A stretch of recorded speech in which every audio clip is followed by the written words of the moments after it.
सभी विद्यार्थियों को नमस्कार।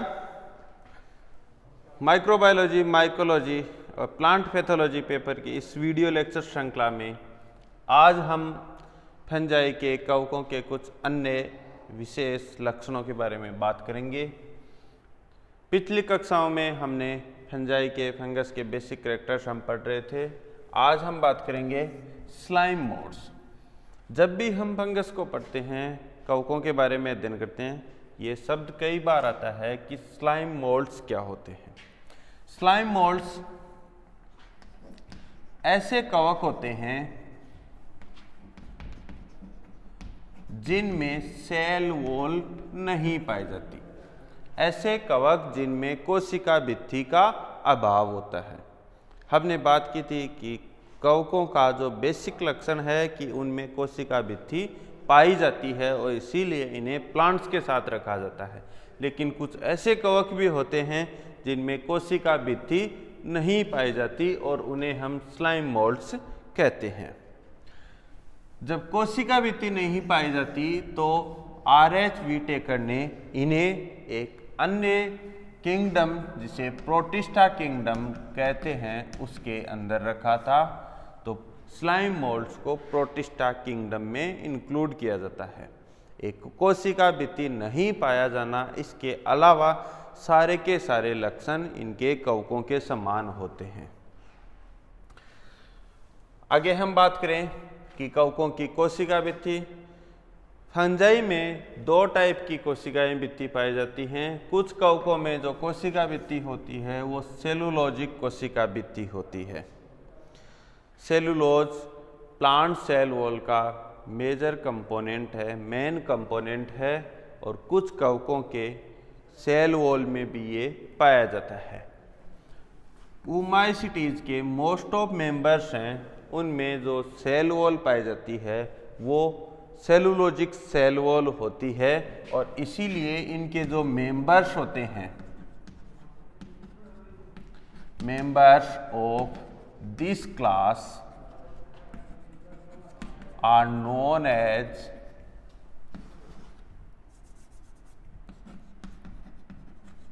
Plant fungi.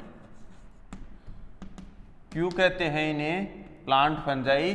क्योंकि इनकी सेल वॉल में सेलुलोज पाया जाता है। ऊमाइसीटीज को कुछ माइकोलॉजिस्ट ने एक अलग किंगडम में रखा, जिसे कहते हैं मेस्टिगोमाइकोटिना।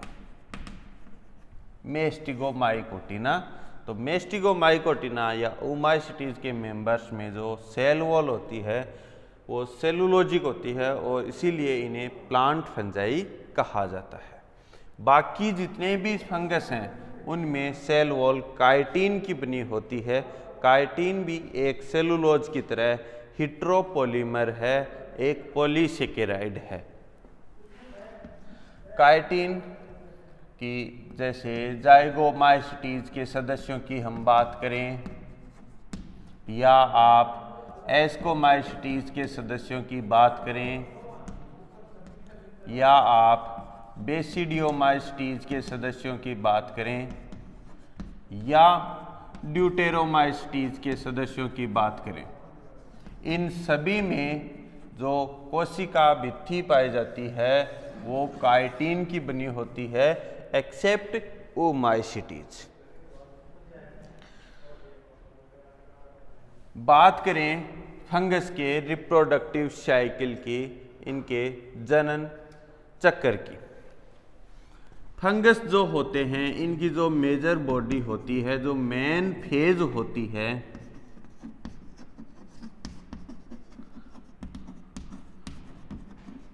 वो हैप्लॉइड होती है, अगुणित होती है, हैप्लॉइड होती है। इनकी जो मेन बॉडी होती है, जो माइसीलियम होता है, वो हैप्लॉइड होता है। हैप्लॉइड माइसीलियम में स्पोर्स बनते हैं, गैमीट्स बनते हैं।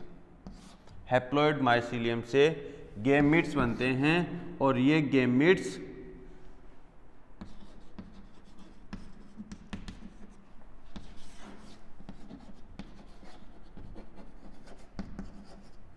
गैमेट्स के फ्यूजन से बनती है डिप्लॉयड बॉडी। डिप्लॉयड, ये डिप्लॉयड आने से पहले इनमें एक अलग फेज आती है डाइकैरियोटिक। डाइकैरियोटिक फेज एक ऐसी फेज जिसमें कोशिका में दो केंद्रक होते हैं, दोनों गैमेट्स के दोनों केंद्र एक ही कोशिका में, डाइकैरियोटिक फेज। ये डाइकैरियोटिक फेज में जब कैरियोटाइजेशन होता है तब आती है डिप्लॉयड फेज। तब आती है डिप्लॉयड फेज। डिप्लॉयड फेज में स्पोर्स बनते हैं और उन स्पोर्स के जर्मिनेशन से हैप्लॉयड बॉडी रीजनरेट होती है। तो हैप्लॉयड बॉडी में जब माइटोसिस डिवीजन होता है तो बनते हैं हैप्लॉयड गैमेट्स। क्या बनते हैं? Haploid gametes. हैप्लॉयड को हम स्मॉल एन या कैपिटल एन से एक्सप्रेस करते हैं। इनमें जब इनका फ्यूजन होता है तो एक स्टेज आती है डाइकैरियोटिक स्टेज, एक ऐसी स्टेज जिसमें एक कोशिका में दो केंद्रक हैं।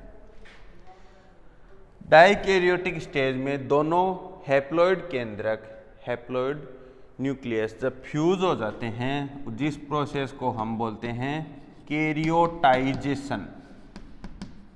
कैरियोटाइजेशन की प्रोसेस होती है तो फेज आती है डिप्लॉयड फेज, जिसमें सिंगल न्यूक्लियस होता है, 2n डिप्लॉयड न्यूक्लियस।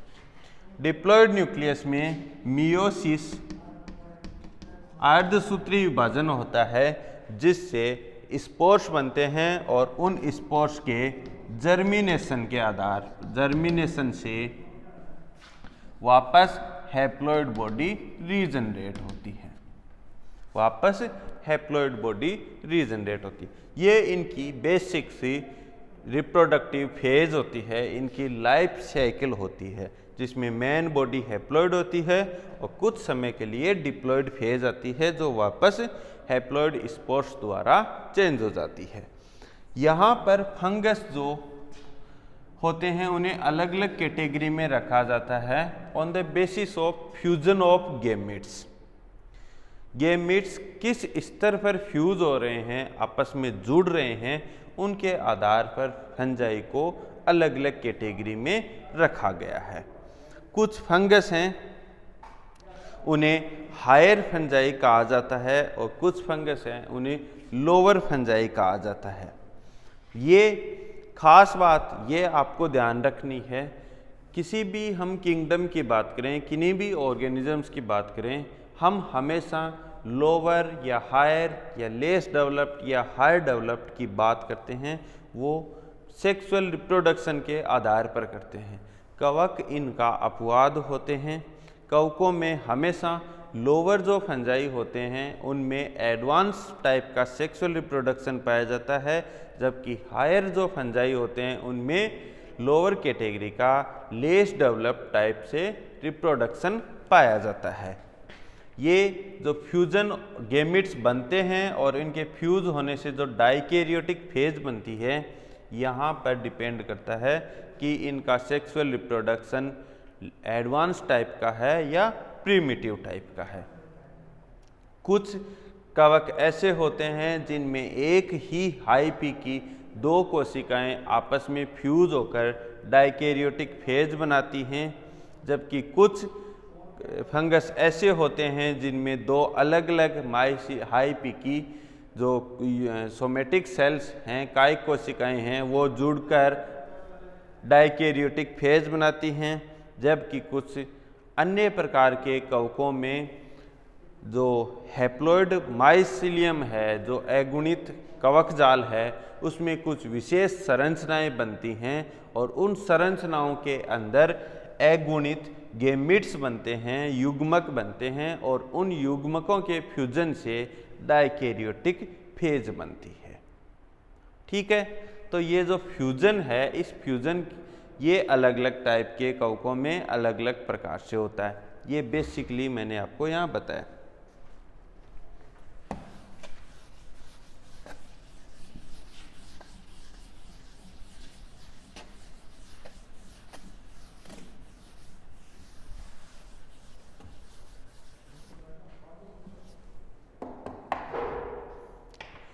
फंगस हैं, उन्हें दो कैटेगरी में रखा जाता है, एक हायर फंजाई और एक lower fungi.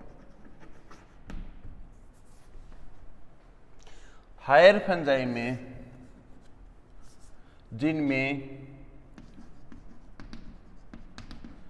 Primitive type sexual reproduction पाया जाता है, उन सदस्यों को रखा जाता है, उन क्लासेस को रखा जाता है। दूसरा, उनमें एडवांस टाइप का हाइफी पाया जाता है, माइसीलियम पाया जाता है, एडवांस्ड माइसीलियम। तो माइसीलियम तो होता है विकसित प्रकार का, लेकिन जो लैंगिक जनन है, सेक्सुअल रिप्रोडक्शन होता है, वो होता है प्रिमिटिव टाइप का, लेस डेवलप टाइप का। जबकि लोअर जो फंजाई हैं उनमें एडवांस्ड सेक्सुअल रिप्रोडक्शन होता है, जबकि इनका हाइफी या माइसीलियम होता है वो प्रिमिटिव होता है, लेस डेवलप्ड होता है।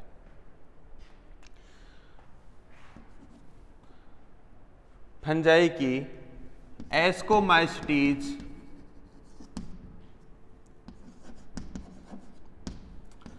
बेसिडियोमाइस्टीज और ड्यूटेरोमाइस्टीज, इन क्लासेस के सदस्यों को हायर फंजाई कहा जाता है, जबकि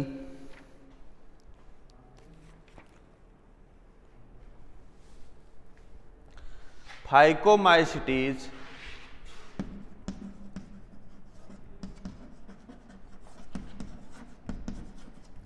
जिसे दो भागों में डिवाइड करते हैं हम, ऊमाइस्टीज और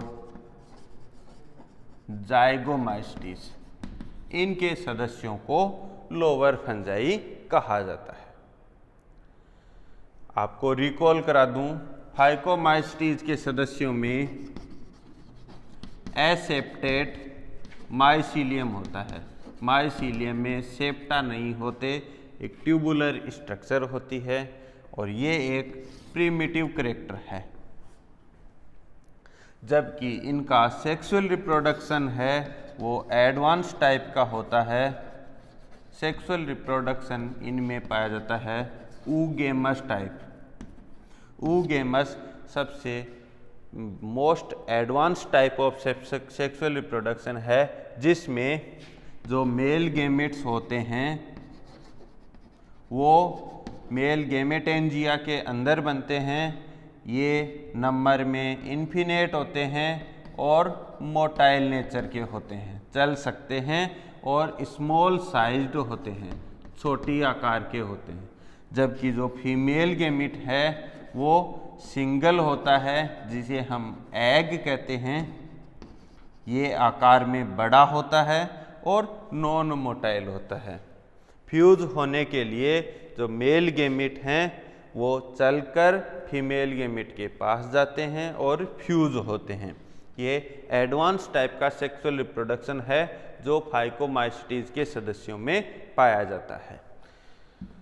एस्कोमाइस्टीज, बेसिडियोमाइस्टीज और ड्यूटेरोमाइस्टीज के सदस्यों में एडवांस टाइप का माइसीलियम पाया जाता है। इनमें जो माइसीलियम होता है वो सेप्टेट माइसीलियम होता है, पट्ट युक्त माइसीलियम होता है, लेकिन इनका लैंगिक जनन सेक्सुअल रिप्रोडक्शन प्रिमिटिव प्रकार का होता है। एस्कोमाइस्टीज और बेसिडियोमाइस्टीज के सदस्यों में एक ही माइसीलियम की दो कोशिकाएं आपस में एज ए फीमेल और मेल गेमिट की तरह बिहेव करती हैं और फ्यूज होकर डाइकैरियोटिक फेज बनाती हैं। जबकि ड्यूटेरोमाइस्टीज के सदस्यों में सेक्सुअल रिप्रोडक्शन का अभाव होता है, इनमें सेक्सुअल रिप्रोडक्शन नहीं पाया जाता। और इसीलिए इन्हें फाल्स फंजाई कहा जाता है, इन्हें सत्य फंजाई नहीं कहा जाता ड्यूटेरोमाइस्टीज के सदस्यों में। तो ये हमने बात की फंगस के कुछ अन्य लक्षणों के बारे में।